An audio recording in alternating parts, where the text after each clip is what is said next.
Fala pessoal, Prof. Renan trazendo aqui para vocês mais um simulado para o Detran e hoje com 33 questões que eu vou resolver durante esse vídeo, trazendo dicas também importantes para ajudar vocês durante a prova lá do Detran. E lembrando, né, eu recomendo sempre que vocês pausem o vídeo quando eu colocar a questão na tela, tipo essa que está aparecendo aí para vocês, e vocês tentem resolver a questão sozinhos. Escolham ali a alternativa que vocês consideram como corretas e aí coloquem a minha correção, né? Porque dessa forma o estudo vai ser mais ativo e vocês vão fixar melhor o conteúdo, ajudando aí vocês conseguirem a aprovação quando vocês estiverem fazendo o exame de vocês. E se vocês gostam desse tipo de vídeo, né, desse tipo de conteúdo, peço que vocês deixem um like aqui, né, para dar aquela moral. E também, quem não for inscrito no canal e vai fazer sua prova do Detran, aproveita, se inscreve para não perder nenhum conteúdo. Primeira questão aí na tela, pausem o vídeo e agora sim, né, a gente vai aqui para a correção. Qual é o nome da placa ao lado? Essa daqui. Essa placa aqui, ela gera muita confusão, né? Porque a gente tem várias placas que são parecidas com essa daqui. E aí ela é o quê? Estreitamento de pista esquerda, ponte móvel, alargamento de pista esquerda ou à direita. Ponte móvel não é, né? Porque o desenho da ponte móvel lá na placa de advertência que a gente consegue ver claramente a água e a ponte ela se levantando. Então aqui a gente já poderia desconsiderar. Aonde as pessoas geralmente acabam confundindo é justamente em estreitamento e alargamento. E aqui eu quero passar uma dica importante para vocês já. Vejam que na letra C e na letra D eu tenho praticamente a mesma resposta, né? A única coisa que muda é que na letra C está à esquerda e na letra D está à direita. Então são alternativas que são contrárias. Geralmente, isso não é regra, mas acontece bastante. Geralmente, quando eu tenho assim alternativas que são praticamente iguais, só que tem uma palavra só que é diferente, que torna elas contrárias, geralmente a resposta da questão está justamente aqui. Vou dizer de novo, não é regra, não é sempre que vai acontecer, mas na maioria das vezes isso acontece. Partindo desse princípio, então, eu já poderia eliminar a letra A e ficar entre alargamento, né, de pista à esquerda e alargamento de pista à direita. E é realmente isso, tá? Não é estreitamento de pista. E como é que a gente vai saber se é a esquerda ou a direita? E é só a gente olhar aqui o desenho, né? A gente vê que a pista, ela estava mais estreita aqui no começo, a gente sempre, quando a gente vai olhar as placas, né, a gente sempre começa olhando de baixo para cima. Então começou estreito, e aí a gente teve esse alargamento. E a gente consegue ver que esse alargamento aconteceu no lado esquerdo. Então, alargamento de pista à esquerda. Lembrando, de novo, sempre olhando de baixo para cima para a gente chegar na resposta. Próxima questão. Nas vias rurais sem sinalização regulamentadora, a velocidade máxima permitida para automóveis é de quanto? Então, se não houver ali uma placa trazendo qual que é a velocidade máxima, o CTB, que é o Código de Trânsito Brasileiro, ele estabelece uma velocidade máxima para cada tipo de via, seja vias urbanas ou vias rurais. Aqui ele quer saber nas vias rurais. Nas vias rurais, eu vou trazer o esquema aqui, né? Se precisar, anotem esse esquema para vocês não confundirem mais esse tipo de questão. Nas vias rurais, tá? Eu vou colocar aqui, eu tenho as rodovias, e tenho as estradas. Dentro das rodovias, eu tenho aquelas que são de pista simples e aquelas que são de pistas duplas, né?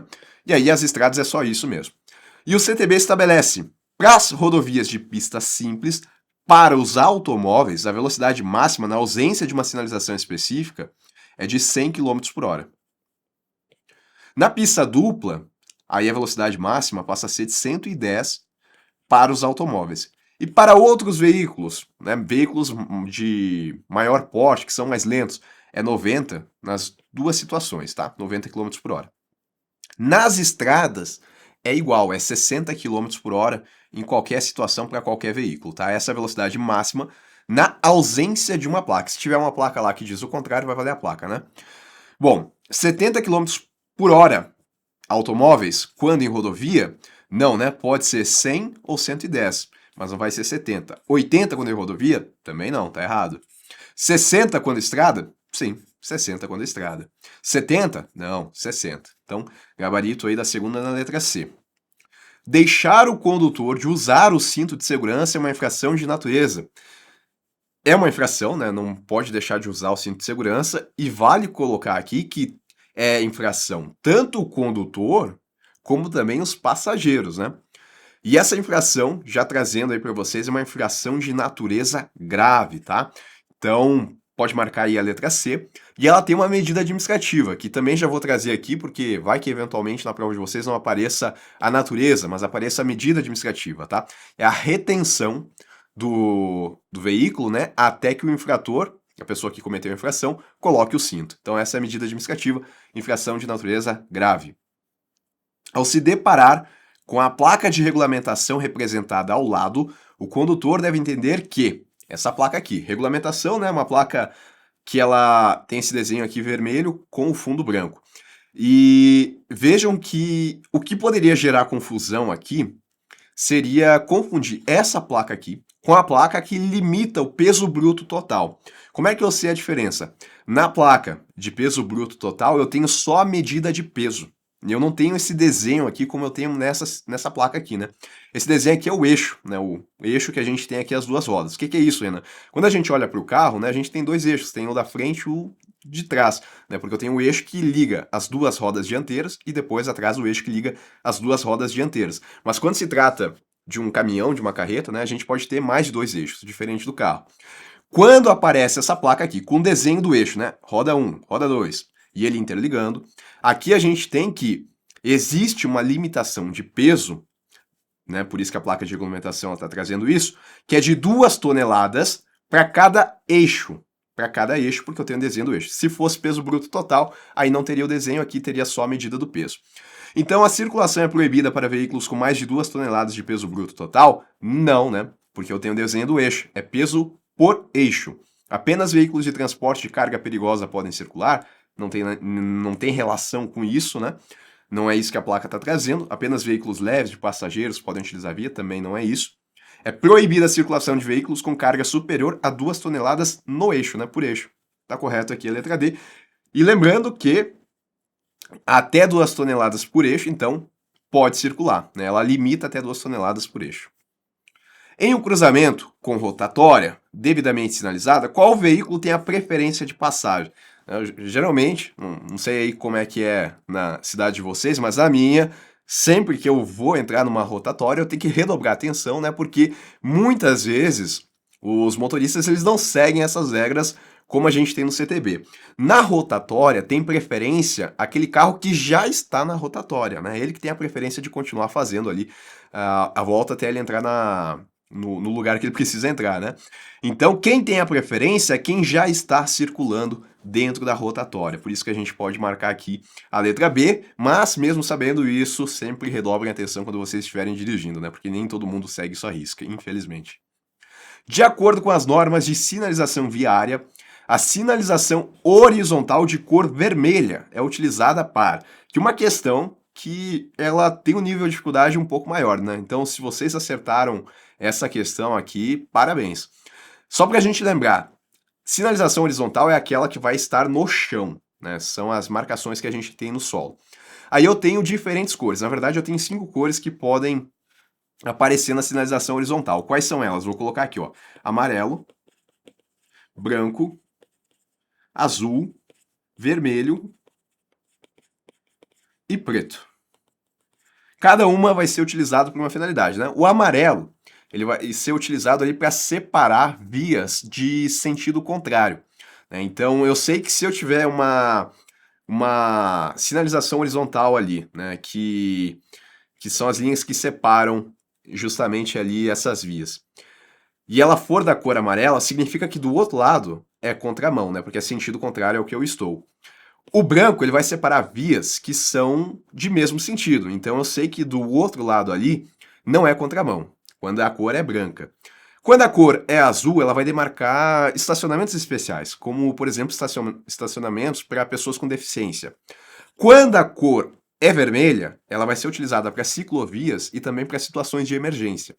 Já a cor preta, ela é usada para dar contraste, ela vai ser o fundo, né, que vai ser utilizado ali na cor preta, e aí em cima disso vai ser colocado uma outra tipo de sinalização, né? A cor preta vai dar esse contraste, vai facilitar a visualização de quem está vendo. Então essas são as finalidades. Então indicar faixas de sentido único Não, né? Isso vai ser utilizado a cor branca. Gerar contraste visual é a cor preta. Demarcar ciclovias e indicar símbolos relacionados a situações de emergência, isso é o que a gente tem na cor vermelha, tá? Então, com isso... Ah, e detalhe, áreas para embarque e desembarque, isso daqui também é a cor azul, tá? Estacionamento especial. Então, por isso que a gente marca a letra C. Qual é o nome da placa ao lado? Cuidado, né? Essa placa aqui, inocente, também pode levar as pessoas a erro, né? Porque olha só, bifurcação em T, entroncamento em T, interseção em T e o cruzamento de vias.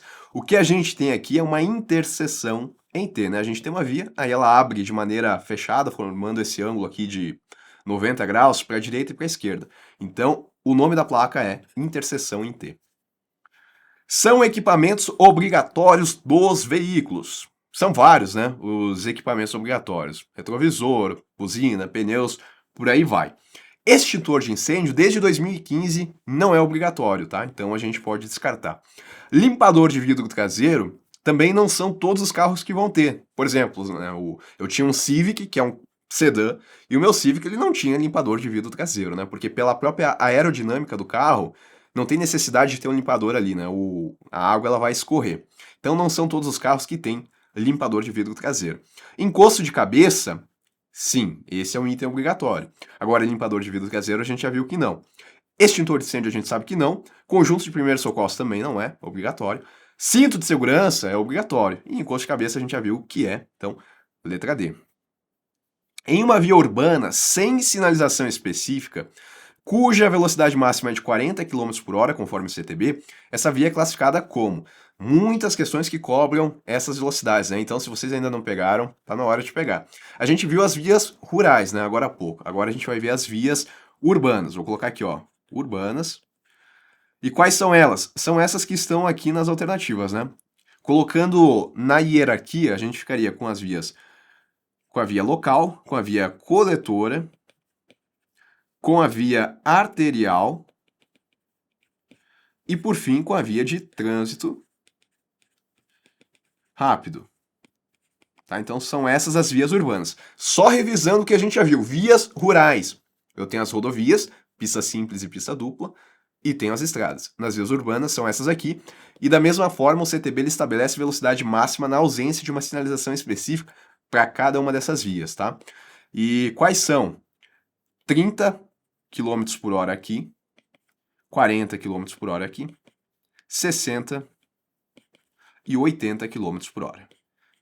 Decorem, tá? 30, 40, 60, 80 e lembrem de colocar aqui na ordem, tá? Local, coletor, arterial e trânsito rápido. Então ele falou, sem sinalização específica, velocidade máxima de 40, coletora, né? Então, resposta aqui na letra D. Qual é o nome da placa ao lado? Essa placa, tá? Também acho que pode gerar uma confusão, porque a maioria das pessoas não lembram dessa placa, né? Ela indica uma passagem de nível e esse X aqui marca que essa placa, ou melhor, que essa placa não, né? Marca que essa passagem de nível, ela não tem barreira. Como assim, Renan? A gente vai ver essa placa diante de um cruzamento com linha férrea. E nesse cruzamento de linha férrea eu vou ter uma passagem de nível, né? Então eu vou ter essa diferença em relação ao solo.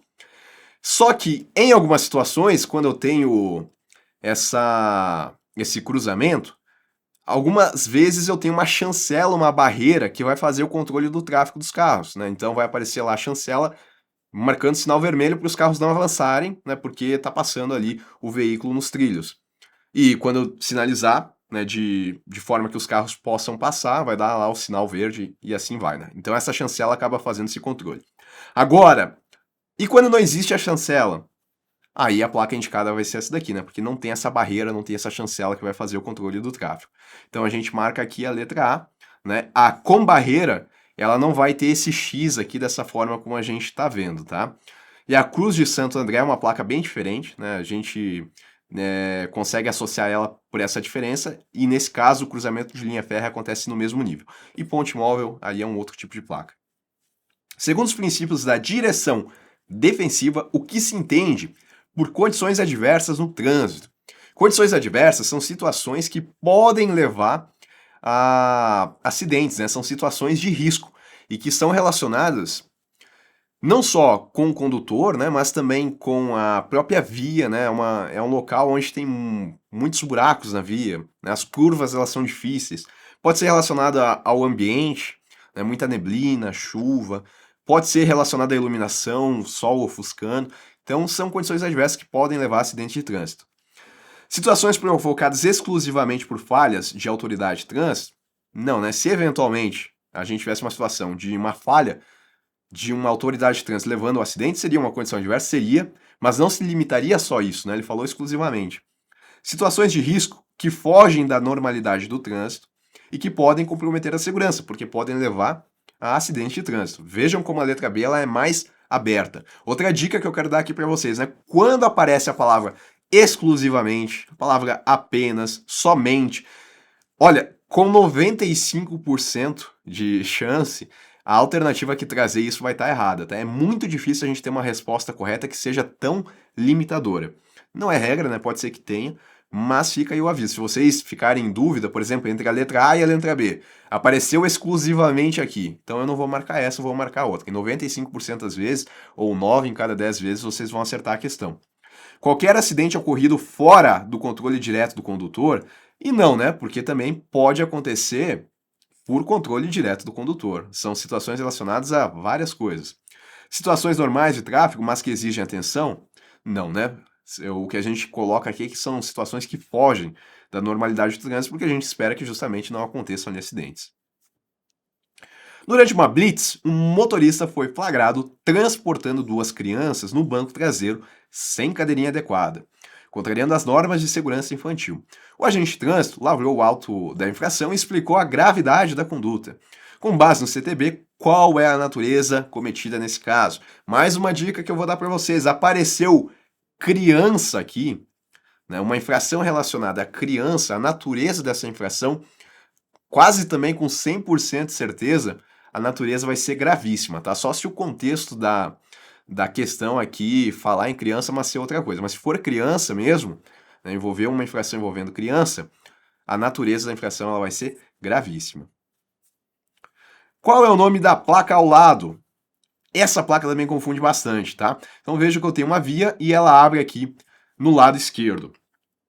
Esse tipo de situação aqui, né, essa placa aqui, ela é o que a gente chama de entrocamento oblíquo à esquerda, né? À esquerda, porque abriu na esquerda. O que a gente tem que ter o cuidado é não confundir com a placa de confluência à esquerda, que ela é mais ou menos assim. Eu tenho a via também, só que eu vou ter uma via secundária aqui que vai se ligar a ela. Olha a diferença, né? Aqui a via ela abre para a esquerda e aqui eu tenho uma via que acaba justamente confluindo com ela, né? Acaba se conectando aqui com ela. Então essa daqui, confluência à esquerda, essa daqui, entrocamento oblíquo à esquerda. Por isso que a gente marca aqui a letra D, tá? E muito cuidado para não confundir com a confluência. A confluência, tanto para o lado esquerdo quanto para o lado direito, ela vai ser assim, né? E o entrocamento oblíquo à esquerda vai ser dessa forma como a gente tem na placa, e à direita ele vai ser assim. E também não confundo aqui com a bifurcação em Y, né? Porque pode parecer aqui que está formando uma letra Y, mas a bifurcação em Y, ela acontece quando eu tenho um Y bonitinho aqui, reto, né? Aqui esse Y está meio torto, então não é. Né? Para ser bifurcação em Y tem que formar a letra Y de uma maneira correta.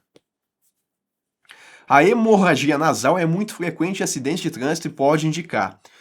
Quando, né, a pessoa se envolveu em um acidente de trânsito e uma outra pessoa vai lá e verifica que ela tá ali com essa hemorragia nasal, né? Tá vendo ali sangue escorrendo pelo nariz.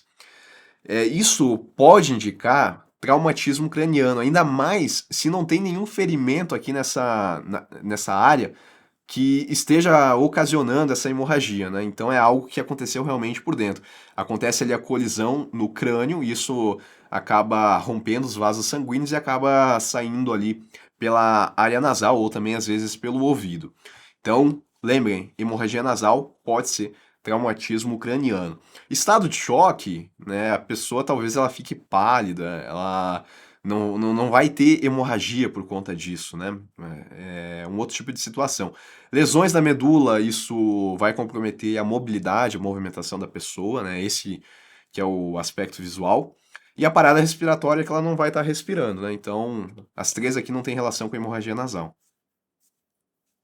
Se um acidente de trânsito ocorre devido à falta de manutenção adequada do veículo, é correto afirmar que o condutor.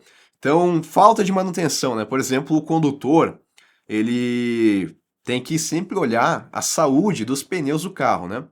E se esses pneus estão começando a ficar o que a gente chama de carecas, né, que estão desgastados, tá na hora de fazer a troca. E se ele não troca esses pneus, isso pode gerar um acidente de trânsito, né? Porque o pneu careca ele não vai fazer a aderência correta no solo e em um dia de chuva, por exemplo, esse carro pode derrapar.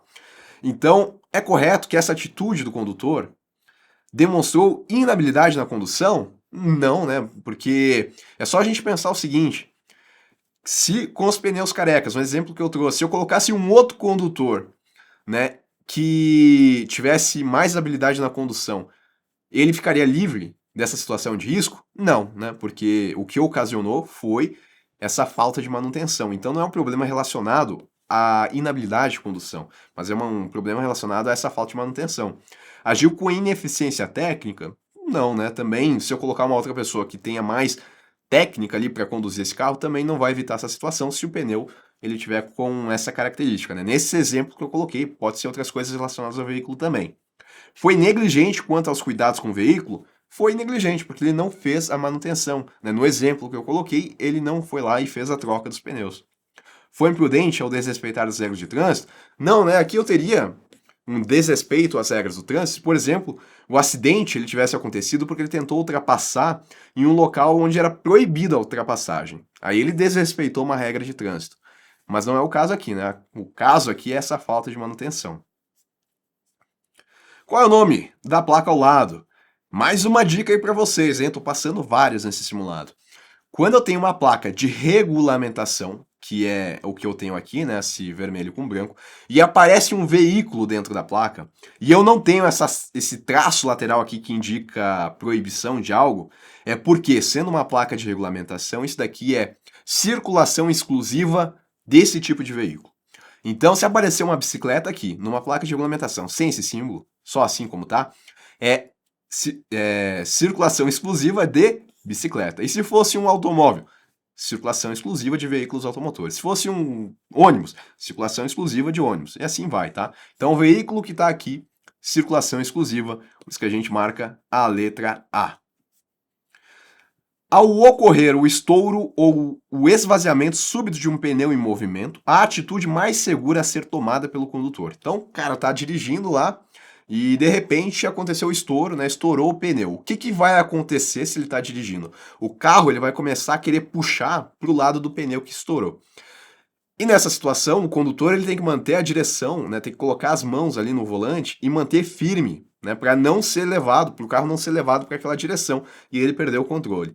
E ao mesmo tempo que ele faz isso, ele vai tentar diminuir a velocidade desse carro, né? E diminuindo, pisar suavemente ali no freio para parar totalmente o carro e aí fazer o que tem que ser feito, né? Fazer a troca do pneu ali. O problema é justamente nesse tempo entre o estouro do pneu até ele conseguir fazer a parada. Dito isso, então, vamos lá. Manter firme o controle do volante, segurar firme, né? Deixar o carro reduzir a velocidade gradativamente, aos poucos, não de maneira brusca. E então frear com suavidade. Para parar esse carro, então, tá correto aqui a letra A. Movimentar o volante repetidamente para ambos os lados, tentando equilibrar o veículo. Olha o problema, né? Isso daqui, em uma situação normal, já faz o cara perder o controle do carro, né? Porque ele tá dirigindo de um lado pro outro, mexendo o volante. Então isso, em uma circunstância normal, já afeta a estabilidade do carro. Imagina na situação onde o pneu ele estourou e já tem essa tendência do carro perder a estabilidade por conta disso. Então vai ser pior ainda. Engatar o ponto morto e aguardar que o veículo pare sozinho. Isso nunca deve ser feito, né? O carro em movimento não se engata o ponto morto porque a gente perde o chamado freio motor e sobrecarrega os freios, né? Então isso também pode piorar a situação. Virar o volante para o lado oposto ao do pneu danificado e acionar o freio de mão imediatamente, né? De repente, não tem como ele saber a força necessária para ele virar o volante na direção oposta para tentar compensar o que está puxando. O correto é ele manter firme. E além disso, acionar o freio de mão imediatamente Isso vai fazer com que o carro vai derrapar, né? Ele tá numa velocidade ali, andando com o carro, ele não tá com o carro quase parado para puxar o freio de mão, então também não deve ser feito. Por isso que a gente marca a letra A. A via, que se caracteriza por interseções em nível não semaforizadas, destinada apenas ao acesso local ou áreas restritas, é denominada. Vamos lá, então.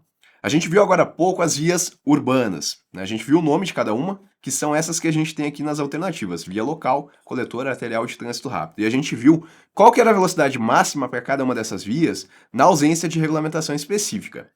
Bom, cada uma dessas vias recebe justamente esse nome por conta de suas características.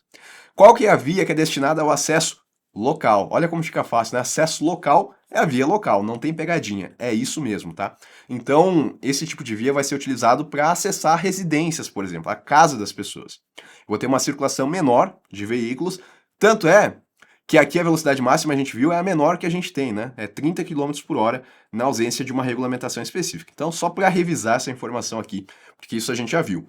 E as demais, Renan? Vai que apareça aí na prova de vocês, né, a definição das outras, então vou trazer. Via coletora, coleta e distribui o trânsito para as vias arteriais e de trânsito rápido. Então já começa a ter uma circulação maior de veículos, tanto é que a velocidade máxima aqui ela é 40 km por hora. Via arterial, ela vai ser um tipo de via que vai ser caracterizado por ter interseções em nível, e aqui sim vai ser geralmente semaforizado. Vou ter semáforos, tá? E vai ser utilizada para ligar diferentes regiões. A velocidade máxima aqui é 60, revisando o que a gente viu. E nas vias de trânsito rápido é onde eu tenho mais circulação de veículos, né? Elas não têm interseções em nível, também não tem ali o controle por semáforo, não tem acesso especial. E aqui a velocidade máxima a gente viu que é 80 km por hora. Ao visualizar a placa de advertência representada ao lado, né, amarelinha, então, advertência, o condutor deve compreender que eu tenho duas placas, né, que representam animais nas placas de advertência. Essa daqui, que é o cervo saltando, e eu tenho também a do boi, né? E como que eu digo para vocês não esquecerem, quando eu tenho o cervo saltando, é um animal rebelde, é um animal não domesticado, é um animal selvagem. Já o boi ali controlado é só a placa de animal. A travessia de pedestres é permitida? Não tem nada a ver, né? A via exclusiva para tráfego de veículos de passeio também tem relação nenhuma. A possibilidade de travessia de animais silvestres, selvagens, está correto, exigindo a retenção redobrada, correta aqui a letra C. O trânsito está interrompido por causa de animais na pista? Não, né? Não é porque o trânsito está interrompido, é porque é para ter cuidado, afinal é uma placa de advertência, porque pode ter animais selvagens ali que passam durante essa pista. De acordo com os princípios da direção defensiva, ao realizar uma ultrapassagem segura, o condutor deve avaliar se pode forçar a ultrapassagem mesmo em faixa contínua. Se a faixa é contínua, ele já não pode fazer a ultrapassagem, porque se ele estiver fazendo, ele vai estar cometendo uma infração. Então, não é isso que ele tem que avaliar, né? Desde que não haja fiscalização local, de jeito nenhum. Se há espaço suficiente para ultrapassagem e se a sinalização permite a manobra. Se eu não tenho faixa contínua, isso eu vou olhar, é claro, e eu vou avaliar se tem um espaço suficiente, né? Não adianta eu forçar uma ultrapassagem se não tem espaço, porque eu posso me colocar e colocar outras pessoas em situação de risco. Então tá correto aqui a letra B. Se consegue retornar rapidamente à sua faixa, mesmo que tenha que obrigar o outro condutor a frear bruscamente, né? Então, porque não tinha espaço. Então tá errado, não é isso que ele tem que avaliar. Se o veículo à frente está trafegando abaixo da velocidade máxima da via, independentemente das condições de segurança. Tá errado também, né? Porque, primeiro, que transitar abaixo da velocidade máxima não é um problema, né? Então, e mesmo que ele estivesse abaixo do mínimo da velocidade, ainda assim não é motivo para fazer uma ultrapassagem que comprometa a segurança. Então, todo esse cuidado é necessário porque a gente está falando aqui de direção defensiva. Letra B, nosso gabarito. A aquaplanagem ocorre principalmente quando há. Quando que acontece uma aquaplanagem? A gente já falou um pouco, né, disso ao longo aqui das questões, sem falar diretamente da aquaplanagem. Lembra quando eu trouxe aqui o exemplo dos pneus carecas? A aquaplanagem ela acontece quando não existe ou quando não acontece a aderência do pneu com o solo. E isso vai acontecer numa situação, né, quando a gente chama de aquaplanagem, isso vai acontecer porque eu tenho ali uma poça de água, em dias de chuvas, por exemplo, né? Uma poça, uma lâmina de água. E aí quando o carro ele está passando ali numa velocidade rápida, por essa poça de água, naquele momento ali o pneu ele perde essa aderência com o solo. É claro que se o pneu estiver careca, tem mais chances disso acontecer. Se o carro estiver muito rápido também, tem mais chances ainda. Esse é o fenômeno de aquaplanagem. A presença de água na pista e o veículo trafega em baixa velocidade. Se ele está em baixa velocidade, a tendência é que não aconteça a aquaplanagem, tá? Geralmente a aquaplanagem é associada a alta velocidade. Pneus novos e pista molhada, mesmo com velocidade controlada. Se os pneus são novos, eles não estão carecas, né? Embora a pista esteja molhada, se ele está numa velocidade controlada, a tendência é não acontecer. Porque aqui ele fala, ocorre principalmente. Então não é que não vai acontecer aqui, né? Mas quando que acontece? Na maioria das vezes. Quando tem água acumulada na pista e o veículo trafegando em alta velocidade. É geralmente quando acontece isso, né? Então, correto aqui é a letra C. Pneus desgastados em pista molhada com velocidade reduzida. De novo, não é que não vai acontecer na letra D, pode acontecer, mas não vai ser principalmente porque a velocidade está reduzida. Principalmente acontece quando é alta velocidade. Por isso que dentro aqui das alternativas a gente marca a letra C. Uma questão um pouco difícil também, né? Porque aparentemente, se a gente fosse olhar, a gente teria duas respostas aqui que não estão muito absurdas, né? Não estão tão erradas assim. Então a gente tem que ter esse cuidado. Às vezes a gente tem que marcar aquela que é mais correta. Qual é o nome da placa ao lado? Placa de curva sempre gera também um pouco de apreensão dos candidatos, né? Essa curva aqui, primeiro, para que lado ela acontece? Ela acontece para a direita, né? Tá indo aqui para o lado direito. Com isso, a gente não eliminaria nenhuma, né? Que todos aqui estão à direita. Vamos lá. Ela é uma curva acentuada à direita? Vejam que não, né? Ela não é uma curva acentuada. A curva acentuada é quando ela é fechada, quase formando ali um ângulo de 90 graus. Então ela não é acentuada. É uma curva em S à direita? É uma curva em S, tá? Isso aqui forma uma curva em S. Então, gabarito aqui na letra B. Entrada e saída de veículos? Nada a ver. Via lateral à direita? Não, né? Um outro tipo de placa que não é uma curva, na verdade. É só uma via lateral à direita, sim. Então, gabarito aí na letra B. Segundo a legislação de trânsito, para obter a CNH, o candidato deve ser aprovado nos seguintes exames: avaliação médica e psicotécnico tem que ser aprovado. Prova teórica sobre legislação, direção defensiva e primeiros socorros? Sim, né? A prova que eu acredito que vocês vão fazer daqui a pouco. Então, também tem que ser aprovado. Avaliação prática de direção veicular? Também, né? Tem que ser aprovado. E então, as três aqui estão corretas, né? E olha a letra D, todas acima. Então, letra D é a correta, né? Porque ele tem que ser aprovado aqui em todos esses exames aqui. Geralmente também, na maioria das vezes, quando aparecer uma alternativa que diz todos estão corretos, muito provavelmente é porque todos realmente estão corretos. É difícil aparecer uma questão onde todos estão corretos quando na verdade é só um que está correto. Se apareceu assim, se vocês ficarem em dúvida, marquem ali porque também em 9 das 10 vezes vocês vão acertar essa questão. Mais uma dica aí. A incidência do sol, ao ofuscar a visão do condutor, reduz a sua capacidade de enxergar com clareza. A pessoa está conduzindo o carro e aí está vindo os raios de sol lá e isso acaba dificultando a pessoa a enxergar. E pode contribuir para a ocorrência de acidentes. Essa situação configura uma condição adversa relacionada ao... Então, condição adversa, a gente já viu agora há pouco, né? Que são situações que podem levar a acidentes de trânsito, situações de risco. E, de fato, a incidência do sol ofusca a visão, a pessoa não consegue enxergar, e se ela não está enxergando, isso pode ocasionar, sim, um acidente. Essa condição adversa é relacionada ao condutor, ainda que apareça condutor aqui, não marquem a letra A, né? Porque o problema todo está na iluminação, está na luz do sol. Por isso que a gente pode marcar aqui a letra C. Esse é o problema. Porque se eu trocasse o condutor, olha o raciocínio que a gente pode fazer para saber se é do condutor ou para o outro fator. Se a gente troca esse condutor por um outro condutor, ele ainda estaria diante dessa situação adversa? Estaria, porque o problema não é com o condutor. O problema é com o sol, com os raios solares. É do veículo? Se eu trocar o veículo, tirar ali o veículo A e colocar o veículo B, eu ainda vou ter esse problema? Vou. Então não é relacionado ao veículo. Luz, sim, né? Pode aparecer luz, pode aparecer clima, pode aparecer ambiente, tudo relacionado aqui ao sol. Depende ali, né, como que a prova de vocês vai trazer essa redação. É um problema da via? Não, não é um problema da via, né? Porque o que está ocasionando não é buracos na pista, não é as curvas excessivas da pista, é o sol que está vindo. Então, gabarito aqui na letra B, a gente poderia usar esse raciocínio aqui também, né? Se eu estivesse em outra via, eu ainda estaria diante desse problema? Estaria, porque é o sol que está ocasionando isso. De acordo com os sinais sonoros utilizados pelos agentes de trânsito, o que o condutor deve fazer ao ouvir um silvo breve do apito? A gente tem três possibilidades aqui, né? Um silvo breve, dois silvos breves ou então um silvo longo. Quando é um silvo breve, significa siga em frente. Quando é dois silvos breves, pare. Quando é um silvo longo, reduza a marcha, reduza a velocidade. Então, quando eu estou diante de um silvo breve, é continuar o trajeto normalmente, né? Siga em frente. Parar imediatamente, dois silvos breves. Reduzir a velocidade é um silvo longo. E ligar os faróis, não existe um silvo para isso, tá? Então a gente pode esquecer aqui a letra A. Qual é o nome da placa ao lado?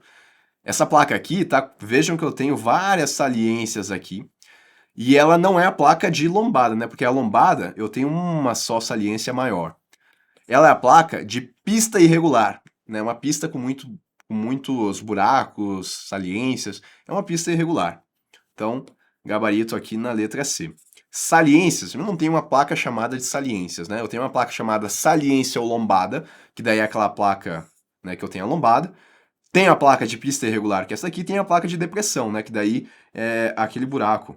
Não ficou tão bem feito aqui, mas é o buraco. Seria o contrário de uma saliência, né?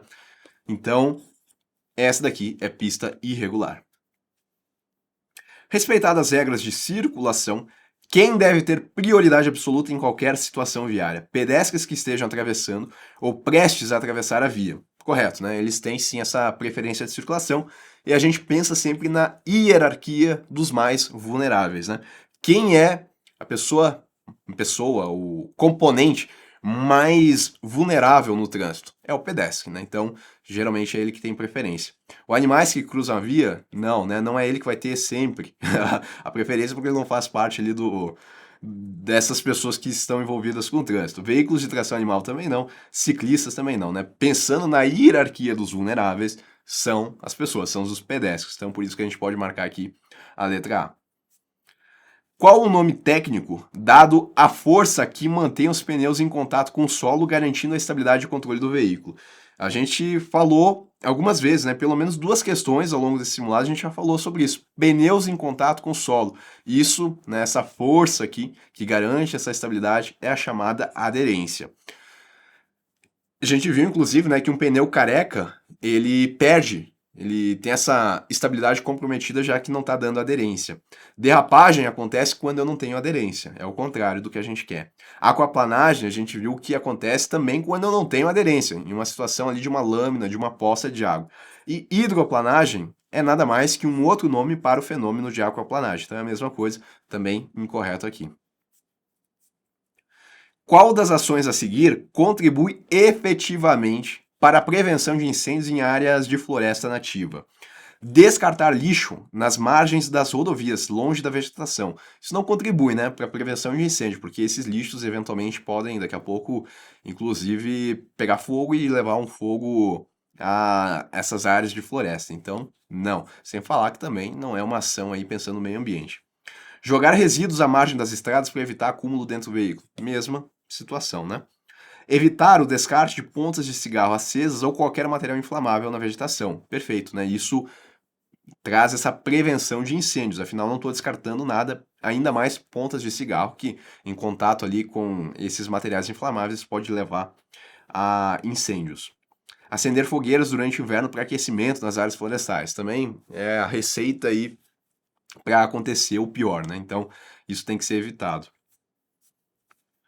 Qual é o nome da placa ao lado? Vamos lá, né? Essa é uma placa de advertência, já é uma placa diferente, né? Diferente da placa de regulamentação que a gente viu agora há pouco, que eu também tinha um desenho de uma bicicleta. Na verdade, aqui eu tenho um ciclista, né? E, assim, a dica que eu dou aqui para vocês é o seguinte: se aparecer essa placa, o ciclista, e aparecer essas linhas aqui que estão aqui, elas indicam passagem sinalizada, tá? Então, nesse caso, é passagem sinalizada de ciclistas. Se eu não tivesse as linhas aqui, aí estaria avisando que tem ali a circulação de ciclistas, né? O trânsito de ciclistas. Quando eu tenho as linhas, é passagem sinalizada, seja para ciclista, seja para pessoas, seja para escolares. Se eu tenho as linhas que marcam essa passagem, o nome da placa vai ser passagem sinalizada de alguma coisa. De ciclista, de escolares, de pedestre. Em caso de acidente de trânsito com vítimas, qual deve ser a primeira atitude do socorrista leigo? O que é leigo? Aquela pessoa que não tem conhecimento, né? Não é um especialista nessa situação. Garantir a segurança do local sinalizando a área e acionando o serviço de emergência. Ou seja, ele não vai ter um contato direto ali com a vítima do trânsito. O que ele faz é garantir essa segurança do local, indo lá e sinalizando a área em que aconteceu o acidente e acionando o serviço de emergência. É isso que ele vai fazer porque ele não tem o conhecimento, ele é leigo, ele não tem o conhecimento para intervir ali diretamente com a vítima do acidente. Verificar se há fraturas da vítima e tentar imobilizá-las com o que estiver disponível, de jeito nenhum, né? Se ele não tem conhecimento, se ele for tentar fazer isso, ele pode acabar prejudicando a situação. Avaliar se a vítima está em estado de choque e realizar procedimentos de controle. Também, se ele é leigo, como é que ele vai saber, né, se está em choque ou não? Levar imediatamente a vítima ao hospital mais próximo, mesmo sem ajuda especializada.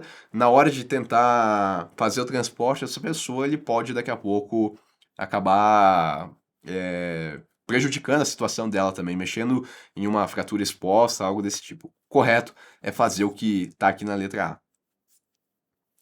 Em quais condições a visibilidade do condutor é mais comprometida, exigindo atenção redobrada ao dirigir? Em túneis com iluminação artificial adequada, geralmente em túnel, né, a gente tem que ter esse cuidado redobrado. Mas ele está falando quando que é mais comprometida. Se eu tenho a iluminação artificial, já não fica tão comprometido assim, né? Porque a iluminação ela permite que as pessoas consigam visualizar os túneis. Então vamos deixar essa de lado. Em vias urbanas bem iluminadas, menos ainda, né? Porque eu tenho iluminação. Durante a noite, sob chuva, garoa ou neblina, opa, aqui não falou em iluminação, não falou nada disso, né? Falou só condições adversas. À noite, condição adversa, porque eu tenho a visibilidade reduzida. Sob chuva, menos visibilidade. Garoa ou neblina. Neblina, menos visibilidade ainda, né? Então, dentro aqui dessas três aqui, de longe, a mais comprometida é a letra C. E a letra D? Em dias ensolarados com céu limpo, não tem muito perigo aí, né? Porque eu consigo visualizar bem. Então, das quatro alternativas aqui, a visibilidade ela é mais comprometida na letra C. E última questão aqui, pessoal, do nosso simulado, né? Espero aí que vocês estejam acertando. Não esqueçam de comentar quantas vocês acertaram no total, tá? Quero ver aí se vocês conseguiram atingir os 70%. Sobre o estado dos freios e sua relação com a segurança, podemos afirmar que os freios em bom estado de funcionamento eliminam o fenômeno da aquaplanagem. A gente viu que não, né? Porque o problema todo está relacionado ali à velocidade que o carro está transitando, e o fato dos pneus estarem ou não em bom estado e a formação de poças de água, né? Então, embora é importante que os freios estejam em bom estado, eles não vão eliminar o fenômeno da aquaplanagem. Podem até reduzir, mas eliminar não. Com os freios em bom estado, não é necessário descer vias em declive com o veículo engrenado, ou seja, eu posso colocar o ponto morto para descer. E o que eu falei agora há pouco sobre o ponto morto, ele não é usado quando o carro está em locomoção, né? Porque isso tira o chamado freio motor e sobrecarrega os freios. E isso pode dar problema, porque uma hora, eventualmente, esses freios podem falhar e a pessoa pode se envolver em um acidente. Então, não é necessário descer com o veículo engrenado? É necessário. A boa conservação dos freios elimina a necessidade de se manter a distância do veículo à frente. E não, né? Porque mesmo que os freios estejam em bom estado, se eu não tiver uma distância segura da pessoa que está na minha frente e ele frear de forma brusca, eu não vou ter tempo suficiente para frear, ainda que meus freios estejam funcionando corretamente. Quanto mais eficientes forem os freios, mais segurança haverá nas frenagens, sem dúvida, né? Isso eu posso marcar aqui, então gabarito na letra D. Pessoal, esse foi o simulado. Se vocês gostaram, não esqueçam aí de deixar o like, né, para dar aquela moral. Eu vou indo nessa, um abraço a todos e até um próximo vídeo.